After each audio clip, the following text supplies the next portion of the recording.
Hey friends, and welcome to another episode of the Above Board podcast. I'm John Kennedy, certified financial planner, and today I'll be your guide as we talk about something that I think is a definite game changer for you and your financial situation. Now, I know what you're probably thinking. Wow, great, another financial guru making big proclamations. So what is it going to be this time? Some like stock tip or magic investment strategy secret? Nope.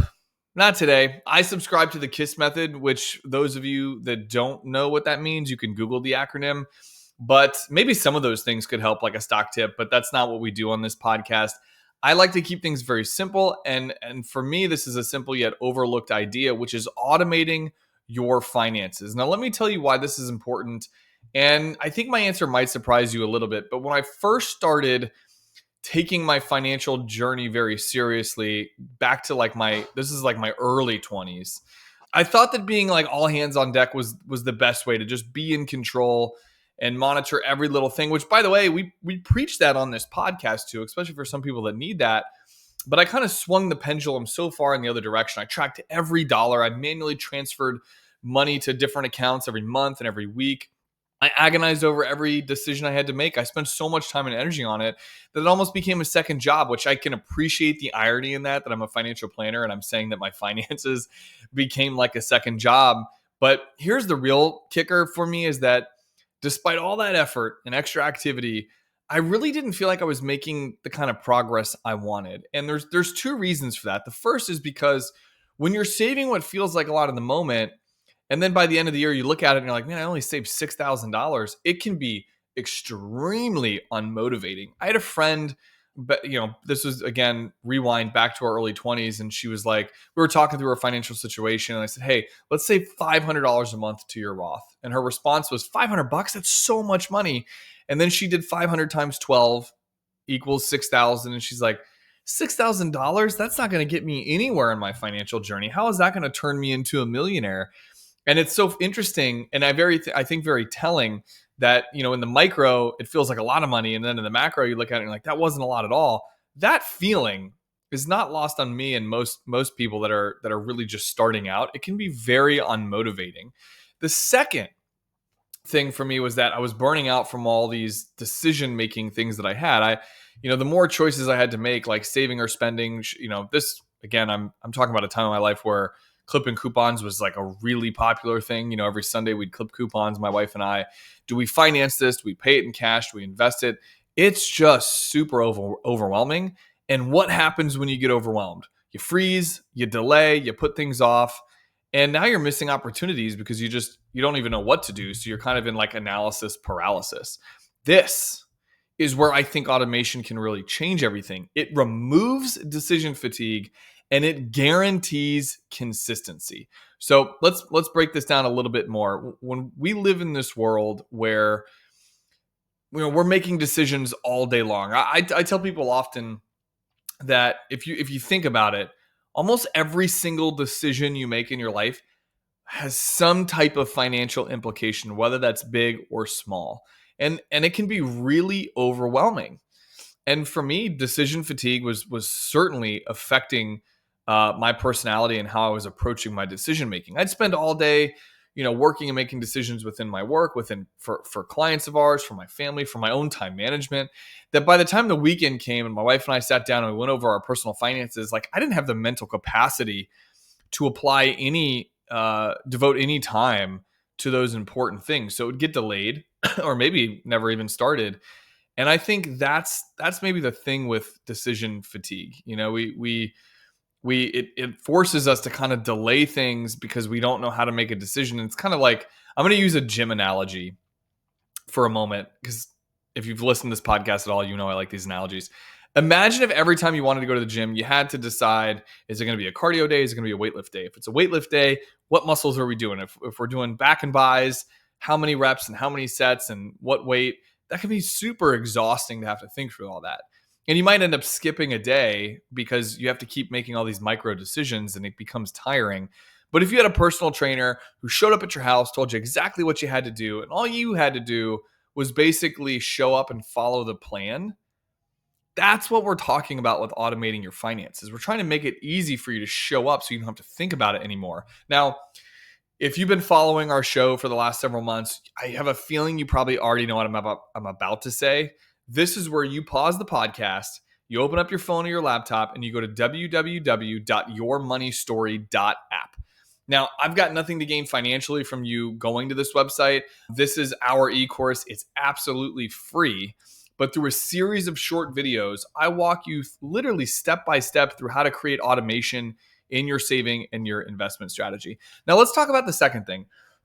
So, I talked about removing decision fatigue, and the next one is that I believe it guarantees consistency. I don't get to use the word guarantee often in my industry for obvious reasons, not the least of which is you should probably be skeptical of a financial person who's using the word guarantee, especially when it comes to things like returns. Certainly, we don't do that, but I can say with confidence, both from my own personal finances and in working with hundreds of other families, that the power of consistency is real. How often have you told yourself, like, I'm going to catch up on this when, after the holidays and finances are a little better, or, mid-year I'm going to get a bonus, and so I'll wait to do this until my bonus comes through. But here's the reality: life happens. Unexpected expenses, emergency expenses, things always seem to come up and catch us at the worst time.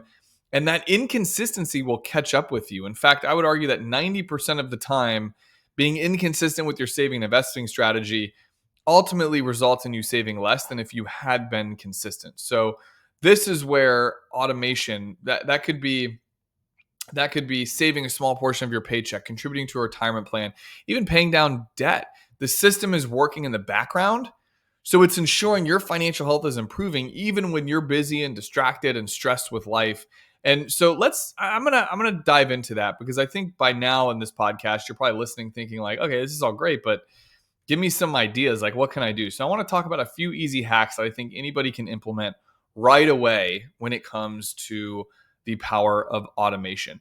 The first is, and you're probably going to laugh at this, but it's pay yourself first. I know all of you listening to this podcast have heard this before, whether from us or from other people, but the moment that paycheck hits your account, the same day or the very next day, take a small percentage of it and make sure that automatically each time that happens, it's being swept into a savings account. Something as simple as that. The next idea, number 2, would be set up payroll deductions automatically through your employer for things like your retirement plan or maybe even your HSA. So if you have a 401k through your employer, you might already be contributing automatically. But if you don't, set up that automatic contribution, even if it's 2 to 3% of your paycheck. Just start with something. And another hack that I love here inside of this conversation is that you can sign up. Most employers allow you to sign up for this thing called automatic step-up contributions. So for example, once a year, you could have your contributions escalate by 2% every year. So if you're making a 2% contribution now, next year when it turns over, it'll go from 2 to 4. And then the year after that from 4 to 6. Really easy and subtle way to increase your saving strategy. The next one, the third idea, is automating your bill payments. I cannot stress this enough. Automating your bill payments allows you to save from things like late fees, missed payments, interest that could rack up on you. And you can, whether it's your credit card, your utilities, student loans, most of these things can be automated. The only thing you got to be a little careful of when you do this is to make sure you're tracking it so that you don't want to overdraft your account. So you want to avoid that. The next one is using apps for micro savings. So there's apps out there. Acorns is one of them. Betterment is another one. Things that can help you automate your saving. Acorns, for example, you can actually round up your purchases to the nearest dollar and then invest the difference. And it's these micro savings ideas that can help build wealth in the long term without you even noticing it or feeling like I got to put big chunks of money aside. Okay, now the last one is a reminder to set up financial check-ins. Automation is powerful, it is useful, and it's real. It works. But that does not mean you get to set it and forget it forever. We want to schedule, whether that's just with yourself or schedule this with your finance person, semi-annual or annual check-ins to review all of these different automated systems that you put in place. Maybe you want to increase your savings percentage. Maybe you want to adjust your retirement contributions or make sure your bills are still accurate. These check-ins ensure that your automation is aligned with your goals. Now, I'm a big believer that saving 15 to 20% of your total income is what you should be targeting, especially in today's world where it's hard to confidently rely, if you're retiring in 10, 20, 30 years from now, confidently rely on things like Social Security to get you by in retirement. But this 15 to 20%, this can apply to all vehicles, by the way. It can apply to anything that is building your net worth. So that could be additional debt pay down. That could be adding extra to your Roth IRA or your company retirement plan. But if your income went up, you have got to remember to increase your savings goal proportionately to stay on track. That's why we like to use percentages instead of dollar amounts so that we can adjust as our income goes up. We can make a proportionate percentage increase. Now, 15 to 20%, as you're hearing this, might sound like a lot. If you're at 8%, don't be discouraged. This is not an exercise of shame. If you're at 8%, maybe the goal is, okay, I've got all these different things automated at 8%. How am I going to go from 8 to 9 or from 8 to 10% next year? That's how I kind of want you to be thinking. And remember, the national average for savings rate is only 5%. And we all know that is not going to cut it. So here's what I want you to take away from this episode.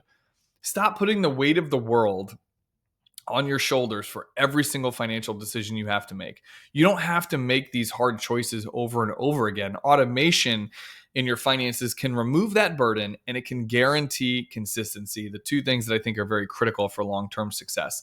And also, if you've heard nothing else today, please hear this. Just start with one small step in the right direction. This could be starting our free e-course. This could be adding 1% of your salary to your 401k. Just start making those small micro steps in the right direction. That's what I want to implore you with and leave you with today. So thank you as always for tuning into this episode of the Above Board podcast. If you found this helpful at all, share it with a friend who maybe they need that gentle reminder to simplify their financial life through automation as well. Until next time, keep moving forward and we'll see you next week. Bye.